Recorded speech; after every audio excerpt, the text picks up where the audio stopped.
Dans cette vidéo, vous allez découvrir en détail ma routine du matin en détail ainsi que chaque produit que j'utilise personnellement. Alors évidemment, cette vidéo ne va traiter que de ma routine du matin parce que justement, je dissocie le matin et le soir. Il ne faut pas utiliser la même routine le soir et le matin parce que le matin, ça sert à protéger et préparer ta peau pour la journée et le soir, c'est à ce moment-là que ta peau se répare activement et du coup, tu peux la traiter beaucoup plus intensément. Alors déjà, on commence avec le nettoyage. Bon, déjà, ce qu'il faut savoir, c'est que le nettoyage, ce n'est pas systématique pour tout le monde le matin. Donc ça dépend fortement de tes préférences. Alors personnellement, le matin, je me lave juste le visage avec de l'eau. Alors pourquoi je me lave pas le visage le matin? En fait, c'est très simple, c'est que la nuit, il y a rien de significatif à enlever, si ce n'est peut-être un petit peu la transpiration que tu as accumulée la nuit. Contrairement au soir, où là, pour le coup, tu as le SPF, la pollution, le maquillage que tu as mis également dans la journée. Alors évidemment, je précise, c'est juste mon choix personnel et ça dépend de chacun. Tu peux très bien nettoyer ton visage 2 fois par jour. Alors personnellement, voici ce que je recommande. Si tu as la peau grasse et que vraiment tu te réveilles le matin, ça te gêne, tu as la peau qui brille énormément, à ce moment-là, tu peux la nettoyer, mais de façon très douce, ou si tu veux, utiliser un brumisateur d'eau thermale. Ça fonctionne très bien également. Mais si jamais ce n'est pas le cas, par exemple si tu as la peau sèche ou que tu as la peau normale,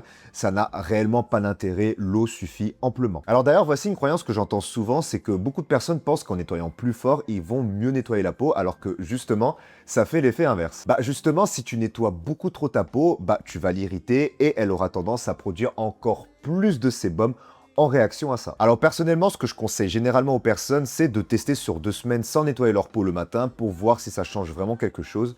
Et si ce n'est pas le cas, ils peuvent continuer comme ça. Pour ma part, voici le nettoyant que j'utilise personnellement. Donc c'est de la marque Biplane et c'est le Monkbean pH Balance Cleaning Foam.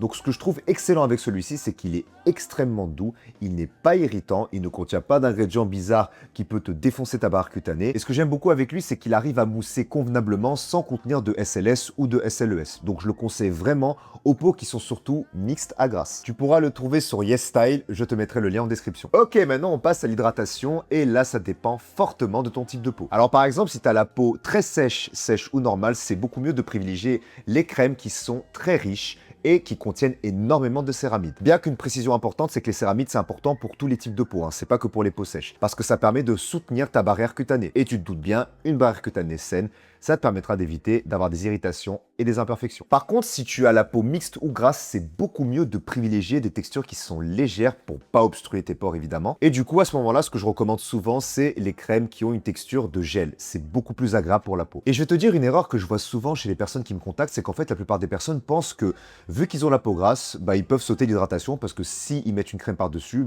ça va les faire encore plus briller. Et en fait, ce qui est assez marrant, c'est que justement, ça fait l'effet inverse. Si jamais tu n'hydrates pas assez ta peau, ça va pousser la peau à produire encore plus de sébum pour compenser. Donc, comme tu te doutes bien, l'hydratation, c'est pour absolument tout le monde. Alors personnellement, j'utilise celle de la marque Estra, qui est la Hydro Soothing Cream, qui est excellente pour les peaux mixtes à grasse. En fait, ce que j'aime beaucoup avec cette crème, comme vous pouvez le voir, c'est qu'en fait, elle a une texture vraiment extrêmement légère, sous forme de gel. Elle pénètre vraiment très facilement, c'est pour ça que je l'aime beaucoup et qu'elle est parfaite pour les peaux mixtes à grasse. Elle ne laisse pas de film gras et ce que j'aime beaucoup, c'est qu'elle laisse un petit effet glowy en plus de ça, donc vraiment, c'est absolument top. Ensuite, on passe aux actifs. Alors évidemment, il n'y a pas tous les actifs qui peuvent être utilisés le matin, c'est la petite subtilité, mais par contre, il y a certains actifs qui sont extrêmement doux pour la peau, voire qui peuvent l'aider à la protéger du soleil. Personnellement, j'utilise l'acide azélaïque le matin parce que ce n'est pas photosensibilisant et c'est extrêmement doux et bien toléré par la plupart des personnes. Contrairement au rétinoïde où là pour le coup c'est obligatoire de l'utiliser le soir. Évidemment, tu peux très bien utiliser l'acide azélaïque le soir, mais vu que j'utilise des actifs qui sont beaucoup plus forts le soir, je préfère réserver le matin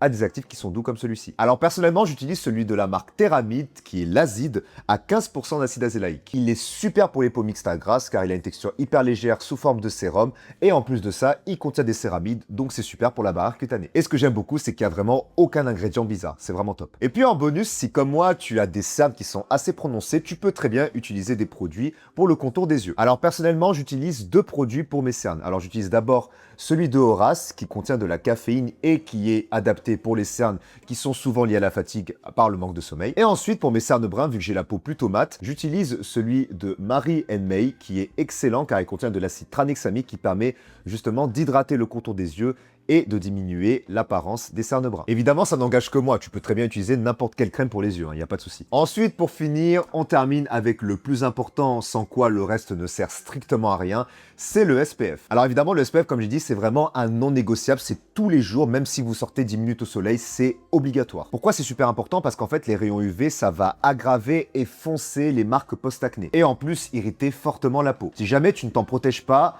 c'est fatal. Encore plus si tu utilises un rétinoïde. Donc c'est pour ça que c'est super important d'utiliser une crème solaire, de préférence SPF 50 pour avoir la meilleure protection, et de choisir une crème solaire qui est adaptée à ta peau selon la texture évidemment. Alors avant de te montrer le produit que j'utilise, j'aimerais déjà préciser quelque chose. Déjà, il ne faut jamais appliquer une crème solaire sur une peau qui est encore humide. De préférence, attends 1 à 2 minutes, sinon le film protecteur se forme mal et ça peut être assez problématique. Le deuxième point qui est super important, c'est que la plupart des personnes mettent de la crème solaire juste sur le visage. Mais ça ne suffit pas. Il y a aussi les oreilles, le cou et le contour des yeux qui est exposé. Et un détail important, c'est que la plupart des cernes pigmentaires sont également issues d'une aggravation à cause des rayons UV. Donc c'est important de t'en protéger. La crème solaire que j'utilise personnellement, c'est celle de Purito, qui est la Daily Soft Touch Sunscreen, qui est absolument excellente pour les peaux mixtes à grasses parce qu'en fait, elle a un fini qui est extrêmement léger. Comme tu peux le voir, la crème, elle est vraiment super légère et elle pénètre vraiment très facilement sur la peau. Là où la plupart des autres crèmes solaires, il faudrait vraiment tourner en rond pendant 5 minutes pour la faire pénétrer, c'est un enfer. Personnellement, ce que je recommande souvent pour les peaux mixtes à grasses, c'est des crèmes solaires qui ont une texture qui est assez légère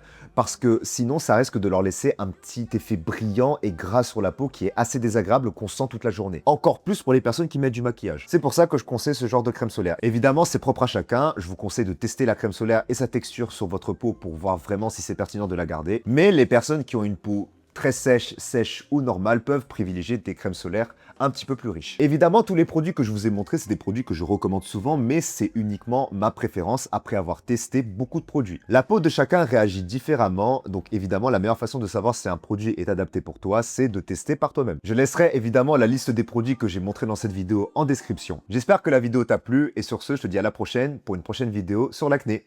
À bientôt!